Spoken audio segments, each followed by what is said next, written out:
Selain vonis Joko Chandra, Majelis Hakim juga akan membacakan vonis untuk Anita Kolopaking dan Brigjen Polisi Prasetyo Utomo.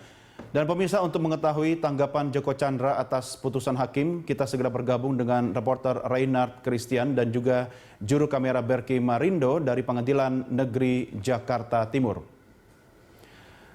Ya, Ray, bagaimana tanggapan Joko Chandra atas vonis hakim?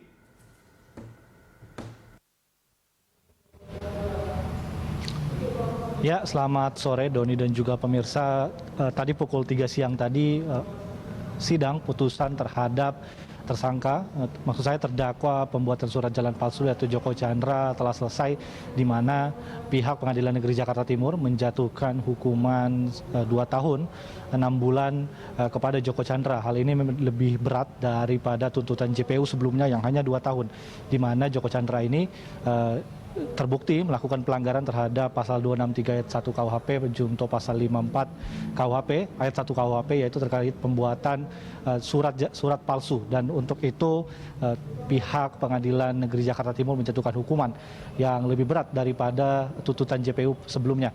Dan pasca persidangan melalui kuasa hukumnya Susilo Tri mengatakan untuk upaya hukum selanjutnya yang akan dilakukan oleh pihak Joko Chandra dan juga tim kuasa hukum, yaitu untuk berpikir dahulu, di mana tadi hakim menanyakan bagaimana upaya hukum yang akan dilakukan oleh Joko Chandra selanjutnya, dan mengatakan bahwa Joko Chandra akan memikirkan terlebih dahulu dalam 7 hari ini, diberikan waktu sekitar 7 hari yaitu 1 minggu untuk nantinya apakah akan banding ataupun akan menerima putusan yang diberikan oleh Pengadilan Negeri Jakarta Timur. Adapun Doni dan juga pemirsa, ada beberapa hal memang yang memberatkan putusan ini menjadi lebih berat daripada tuntutan JPU sebelumnya, yaitu pertama, Joko Chandra ini dianggap melakukan ataupun mangkir dari tindakan pidana yang ia lakukan. Lalu ada juga hal yang memberatkan seperti membahayakan kesehatan masyarakat dengan melakukan perjalanan dari luar negeri ke Indonesia, di mana kita ketahui bahwa tak hanya surat jalan saja yang dipalsukan ataupun yang diminta Joko Chandra untuk dibuatkan kepada dirinya, tapi juga ada surat keterangan bebas COVID-19 dan juga surat rekomendasi kesehatan yang nantinya dua surat ini menjadi salah satu cara ataupun syarat untuk masuk ke Indonesia. Dan untuk itu hal tersebut dianggap memberatkan hukuman tersebut, dan juga ada beberapa juga hal yang meringankan tuntutan hukuman ini, seperti Joko Chandra sudah lanjut usia dan cukup kooperatif selama peradilan, mulai dari agenda sidang pertama hingga hari ini, yaitu agenda sidang pembacaan putusan.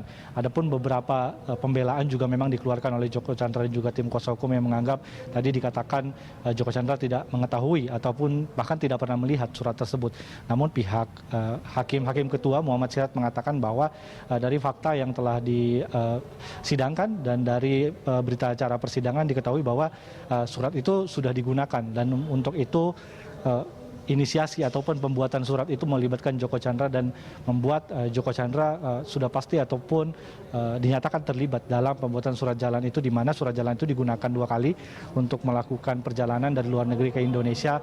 Dan untuk itu dalil pembelaan yang dikeluarkan oleh Joko Chandra dan juga kuasa hukumnya terkait tidak pernah melihat ataupun tidak berurusan dengan pembuatan surat jalan tersebut harus dikesampingkan oleh pihak majelis hakim, dan membuat dalil pembelaan itu harus dikesampingkan, di mana kita ketahui bahwa dalam fakta persidangan diungkapkan bahwa Joko Chandra memang meminta salah satu saksi yang dalam kasus ini, yaitu Anita Kolopaking, untuk menemui Karopenwas Bareskrim Polri, yaitu Brigjen Prasetyo Utomo, untuk menyiapkan surat-surat ini. Dan surat-surat ini dibuatkan dan digunakan oleh Joko Chandra selama melakukan perjalanan, yaitu ia ingin kembali ke Indonesia untuk mengurus peninjauan kembali dirinya terkait status tersangkanya di Pengadilan Negeri Jakarta Selatan. Dan dapat kami sampaikan, Doni, berikut tadi itu tanggapan dari pihak kuasa hukum, di mana dalam 7 hari ini akan dipikirkan apakah akan melakukan banding ataupun melakukan upaya hukum seperti apa. Pihak Joko Chandra masih akan merumuskan terlebih dahulu. Doni.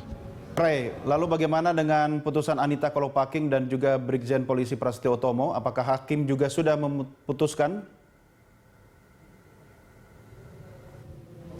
Ya, Doni, terkait dua tersangka lainnya, maksud saya dua terdakwa lainnya, yaitu Brigjen Prasetyo Utomo juga tadi baru selesai sekitar 15 menit yang lalu, di mana pihak Pengadilan Negeri Jakarta Timur menjatuhkan vonis lebih berat daripada tuntutan JPU, di mana di tuntutan JPU dikatakan bahwa Brigjen Prasetyo Utomo yang saat itu menjabat sebagai Karopenwas Korwas Bareskrim Polri ini dijatuhi hukuman sekitar dengan hukuman pidana kurungan 2 tahun 6 bulan, dan lalu pihak Pengadilan Negeri Jakarta Timur tadi membacakan putusan dan memvonis Prasetyo Utomo bersalah dan dijatuhi hukuman 3 tahun, dan ini memang lebih berat dari tuntutan yang diajukan oleh JPU. Ada beberapa hal juga yang memberatkan, yaitu utamanya terkait jabatan beliau, yaitu Prasetyo Utomo saat membuat surat tersebut, di mana ia adalah seorang pejabat negara, seorang aparat kepolisian, dan menyimpang, tidak melakukan tugasnya dengan baik dengan membantu seorang